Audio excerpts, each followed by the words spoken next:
Hello everyone. మీ mummy మీకు నచ్చిన curry చేస్తే మీరేం చేస్తారు? నేనైతే ఇలా క్విక్గా అయిపోయి రెసిపీ చేసుకొని తినేస్తాను. సో రెసిపీ అంటే చూసేద్దాం రండి. ముందుగా ఒక ప్యాన్ పెట్టుకొని ఆయిల్ వేసుకొని మంచిగా ఒక ఎగ్ని బ్రేక్ చేసేసుకొని అందులోకి లైట్గా పసుపుని యాడ్ చేసేసుకుందాం. మంచిగా స్ప్రెడ్ చేసుకొని మనం స్పైసీ ఎక్కువ తింటాం కాబట్టి కారం కూడా పైన వేసేసుకుందాం స్పైసీనెస్ కోసం. సో నెక్స్ట్ ఏం చేస్తారంటే ఈ ఆమ్లెట్ని మంచిగా తిరిగేసేసుకుందాం. సో మంచిగా కుక్ అవుతుంది. ఆమ్లెట్ అయిపోయింది కాబట్టి పక్కన పెట్టేసుకొని మనం ఏం చేస్తామంటే ఇప్పుడు ఒక ప్యాన్ తీసుకొని ఆయిల్ వేసుకుందాం. ఇంతకు చూపించినట్టే ఉల్లిపాయలు పచ్చిమిర్చి సన్నంగా తరుక్కొని అందులోకి వేసుకోండి. ఈ వీడియో ఎండ్ వరకు చూసి ఈ రెసిపీ ట్రై చేసి ఎప్పుడైనా ట్రై చేశారో లేదో కూడా నాకు కామెంట్ చేసి చెప్పండి.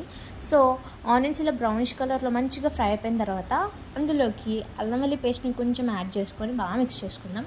ఆ తర్వాత టమాటాలు వేసుకొని బాగా కుక్ చేసుకుందాం. టమాటా మచ్చం రసం వచ్చాక సో కారం గరం మసాలా సాల్ట్ వేసుకొని మంచిగా మిక్స్ చేసేసుకొని వాటర్ వేసుకుందాం. దాన్ని కూడా బాగా కలిసేలా మిక్స్ చేసుకొని ఇంత ఆమ్లెట్ చేసాం చూడండి.